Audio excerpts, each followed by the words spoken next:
अस्सलामु अलैकुम वरहमतुल्लाहि वबरकातुहू। वालेकुम अस्सलाम वरहमतुल्लाहि वबरकातुहू।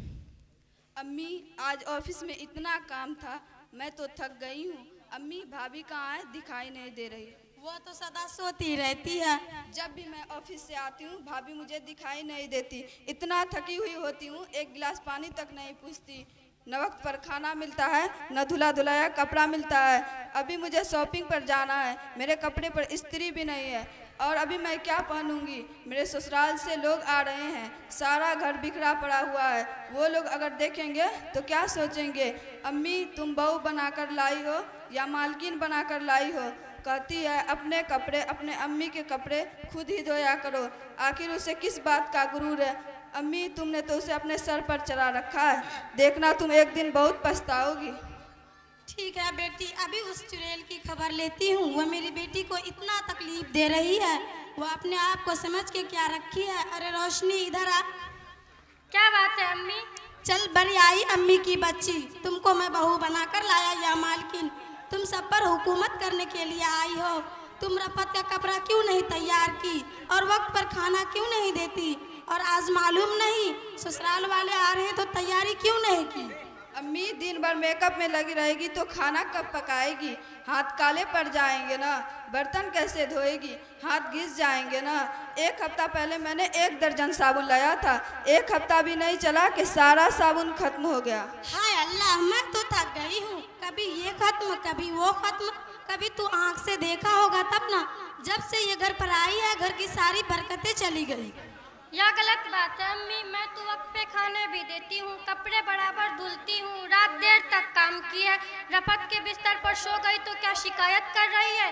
अम्मी, अभी मेहमान आने को तो काफ़ी टाइम है, उनके आने से पहले हमारा काम हो जाएगा इंशाअल्लाह। ज़्यादा काम रहा तो आप लोगों को भी मेरा हाथ बटा देना चाहिए, मैं अकेले इतना काम नहीं कर सकती हूँ। रही बात साबुन और क्रीम की, तुम्हारा बेटा ही तो कहता है जरा बन ठन कर रहा करो। मैं थोड़ी ना अकेले इस्तेमाल कर लेती हूँ, आप भी करती हैं और आपकी बेटी भी।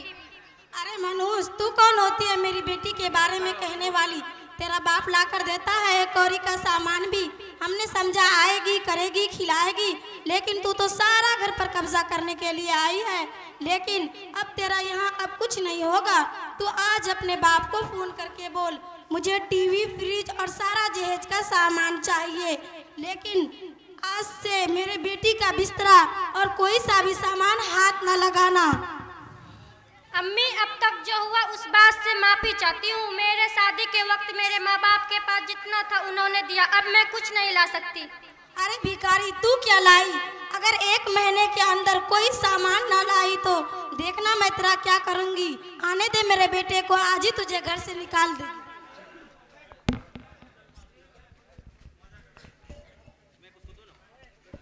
अस्सलामु अलैकुम रहमतुल्लाहि वबरकातुहू। वालेकुम अस्सलाम वरहमतुल्लाहि वबरकातुहू। आइए बैठिए। रफत, तुम्हारे ससुराल वाले आए हैं, चाय नाश्ता लाओ।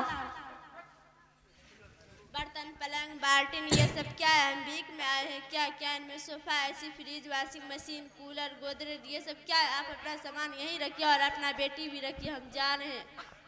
नहीं, रुक जाइए। नहीं, हम जा रहे हैं। नहीं आपा, रुक जाइए। हम जा।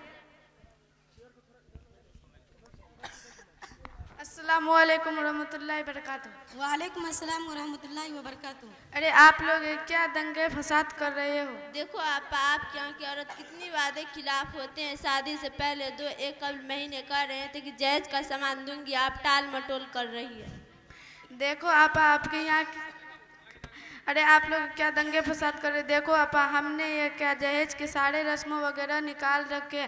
अरे शादी में हमें लड़की मिल जाए यही बहुत है। कल आपकी भी बेटी के ससुराल में ऐसी मुतालबा करेंगे तो फिर आप क्या करेंगे? सिलसिला ऐसा ही चलता रहा तो दिन दुनिया तकलीफ़ें से भर जाएगी और ससुराल में किसी को आराम नहीं मिलेगा। किसी को उतना जता दो कम है, हम ससुराल वाले की ख्वाहिश पूरी नहीं कर पाएंगे। सबसे हम ससुराल वाले की ख्वाहिश पूरी नहीं कर पाएंगे। कल हमारी भी बेटी कहीं जाएंगी तो उसे भी तकलीफ़ें होंगी, वो भी जहेज का ताना सुनेंगे। सबसे पहले तो हमें ये बात सोचनी चाहिए कि हम किसी की बेटी को लाएं तो हमारे घर भी बेटी है। अगर हम अपने बहू को बेटी समझेंगे तो हमारी भी बेटी को बेटी समझे जाएंगे। अरे अखबारात में तो मैं ये भी सुनती रहती हूँ कि सास बहू के झगड़े में बहू ने खुदकुशी कर ली।